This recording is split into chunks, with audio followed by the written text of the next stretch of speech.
If you've spent any time scrolling through tweets, articles, or YouTube videos of the life advice community over the last few months, you've probably been bombarded with one word: leverage. Warren Buffett's investment success, scaling a multi-billion-dollar company, building an engaged audience, or just improving your life satisfaction. We're told that if we can gain leverage, we can exponentially increase our output in all areas of life. Now, I'm skeptical of any silver bullet approach that says it's going to improve your life satisfaction, but I've been really trying to live out these principles of leverage, embedding them into my mental models, and I have to say, over the last few months, I'm getting a lot more done with a lot less effort, and who can complain at that? So in this video, we're going to just briefly explain what leverage means. Then we're going to go through some of the problems with it before exploring 5 easy ways that you can start implementing leverage into your life, even if you have none. I'll leave the timestamps here so you can jump around a bit if you like, but let's get into it. There's a lot of wishy-washy circular definitions of leverage out there, but as far as I'm concerned, the simplest way to describe it is it's just doing work that could give you a huge amount of upside that requires relatively little effort. Now, if that sounds a little bit wanky, let's break it down into some clear examples. So, cleaning your room. This is a low leverage activity. The amount of time that you put into cleaning your room is generally fixed at around an hour, but the upside that you're going to see from doing that is also going to be fixed as well. You're going to have a clean room as the output. There's going to be nothing more that you're going to gain from cleaning your room apart from having a clean room. Working as a mechanic is also quite a low leverage activity because you're probably getting paid the same amount for working 8 hours a day. Maybe you might have some incentive by the amount of cars that you fix, you might get a bonus, but generally, even if you work incredibly hard and you're the absolute best mechanic in the world, it's going to be very hard for you to earn more than 1.5 or 2 times the average. Now, writing a blog post is an example of a higher leverage activity. You're going to put in a set amount of time into this. It could be anywhere from 2 to 10 hours or more, depending on how much research and effort you're putting into your blog. But once it's out there, the rewards could actually be exponential. You could make new connections from it. It could go viral and you could get a load of money through ads or through people subscribing to your newsletter list. So this is a good example of an activity that is high leverage. Another example of a high leverage activity, which is maybe a little bit less entrepreneurial, is just learning a skill that no one else can do. So if you were to learn, for example, blockchain engineering, very few people in the world are good blockchain engineers right now, and it's a job that's very, very high in demand. So if you have this skill, that in itself is going to give you lots of leverage. Now, to be clear here, I'm not saying that low leverage activities are bad. You can get a lot of enjoyment out of cleaning your room, out of fixing up a car, fixing up your house. The only point I'm trying to make here is that they are low leverage activities. Now, the acid test for deciding if an activity is high or low leverage is to ask these 2 questions. And the first one is, can more than 1 in 10,000 people do this type of work? The second one is there an upside to the result or to the reward that I can receive from doing this work? If the answer to any of these questions is yes, then unfortunately that is not a high leverage activity. So basically, leverage is obtained when we can utilize resources other than our own work to get results. So let's have a look at a few different ways that we can do that. Now, the first one is human leverage, and this is commonly sort of found by business owners, founders of companies, and the idea is that you're using other humans to execute on commands for you. So let's take the example of I'm sat down in a meeting and I'm the CEO and I've got my executives around me. It might take me 10 minutes or half an hour to give them orders on a vision that I want to execute on, but they're then going to be working for hours at a time on the instructions that I've given, and they might even give or delegate work to other people in the organization that has all ultimately stemmed from me and the orders that I've given. So I've basically converted half an hour of work, which is me sat around at the boardroom giving out the orders, into hours of work across the company on these people executing on my vision. Financial leverage is something that's commonly employed by investors, and the idea here is that Rather than putting humans to work, you're putting money to work. So if I was to invest in the stock market, I could probably get an average of an 8% return every year. And this is a classic example of financial leverage. Automation leverage is similar to human leverage in that we're converting a small amount of work into a large amount of work. The difference is, rather than using messy and complicated and expensive humans, we're using something much simpler, which is machines. So an example of automation leverage might be learning VBA for Excel or learning how to use Zapier to automate tasks. Network leverage is something that you'll often see influencers or high-powered businessmen or celebrities have a lot of. And the idea of network leverage is you can just bring other like-minded people together, and then you can benefit from them coming together and interacting. So a good example of this is Tim Ferriss. Now, Tim Ferriss has wrote all the books, the 4-Hour Work Week, the 4-Hour Chef. He's got the podcast, which is bringing him money. But the way that Tim Ferriss has got rich is actually through his networking, because he's been invited into early stage deals that he wouldn't have had access to without his network.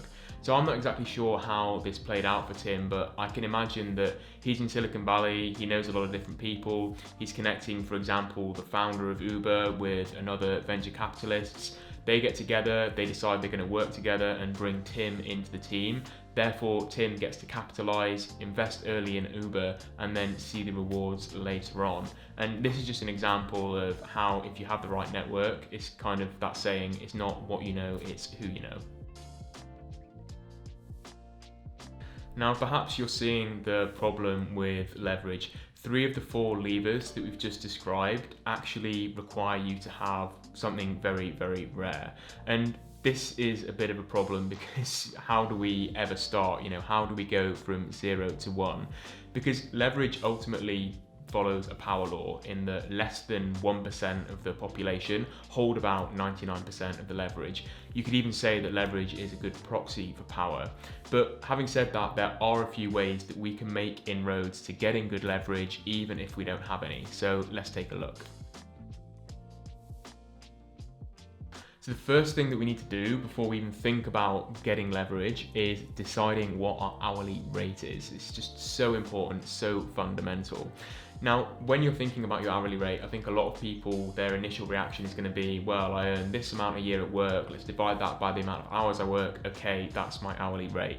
You're massively underselling yourself if this is how you're calculating it. What you want to do is try and extrapolate yourself into 10, 15, 20 years. Think about what the hourly rate you're going to be working then is, and then apply that to what you're doing today. This might seem a bit weird, but it actually makes perfect sense. Imagine Bill Gates is coding Microsoft, and someone comes along and offers him £1,000 to go and clean a room that's going to take 2 hours. Now, if he has any sense, he's going to say no, because those 2 hours that he's spending coding Microsoft could be the difference between him being a billionaire in the future or him not. And this is a common thing that, even though we're not Bill Gates, we can apply to our own lives. So even though my hourly rate is only around £20 an hour, I actually set my baseline hourly rate at £100. So I'm not going to do anything that is going to pay me less than that for an hour of work. So now we have our hourly rate, we can start being really ruthless about the tasks that we delegate.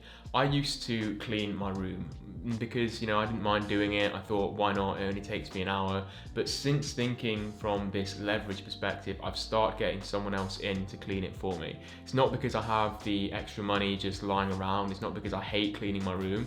It's just because the cost of cleaning the room is less than my hourly rate. It cost me £20 to get someone in to do it. It takes them an hour. It would take me an hour or longer to do. That's £100. It's an easy decision. I'm going to get someone in to clean the room.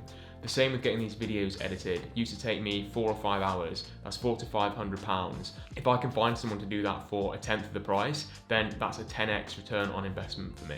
Now, one caveat to this is my golden rule of outsourcing, which is you never want to outsource from a place of ignorance. You always want to outsource from a place of efficiency. And what I mean by that is I see a lot of people who have no idea how to do a job. Maybe it's doing SEO on their website, maybe it's building a website, maybe it's understanding email marketing. So they just pay someone else to do it for them. This is a really big mistake. If you do this, you're going to get taken for a ride. You're not going to be able to properly define the problem that you're working on to the freelancer that you're hiring. It's just a bad idea. What I'd recommend instead is just spending a few hours, maybe a day or two, getting to grips with the problem that you're trying to solve. You can learn basic SEO in a few hours. You can learn basic website creation in a few hours. And then once you've muddled along a bit, you can employ someone else to do it for you. And because you've got the knowledge and the context, you're going to be able to have a proper conversation with them about what it is that you want. Do you know the best thing about computers? They're fucking fast and they're fucking cheap. They're honestly the productivity workhorse of our generation, and we'd be absolutely insane not to be using them to their full potential. But I see so many people, either colleagues or friends, doing repetitive tasks on their computers again and again, and they've just had a little bit of knowledge about VBA on Excel or Zapier or no-code tools that can automate their workflow for them. They'd be able to free up so much free time to focus on creative, on innovative, high leverage activities.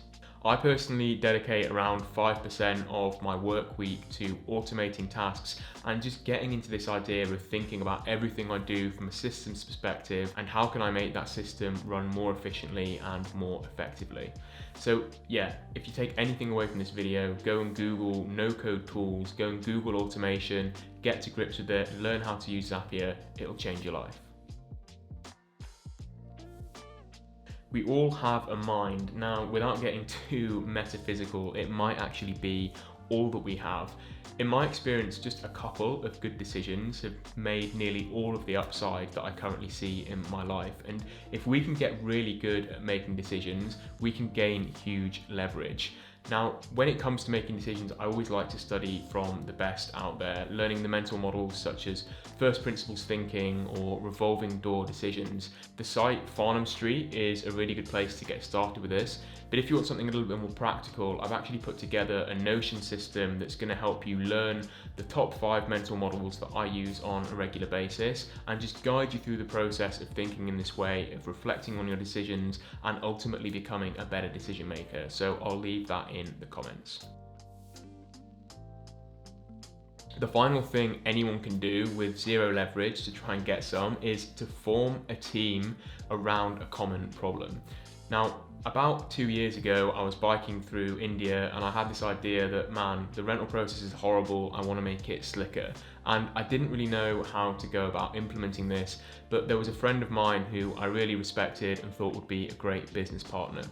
So I reached out to him, we had a coffee, we decided to give it a go, and now we're a team of 7 working with some of the biggest companies in the rental space, delivering a solution that solves a real problem.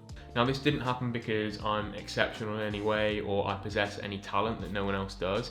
It's just that I'm good at identifying other exceptional people and bringing them together around a vision. And this is something that anyone can do. If you have a pain point that's big enough and you have a few friends who you respect, you can get them together and you can create a product, and working together on something, you're going to get 10 times the results that you would have if you just worked on your own.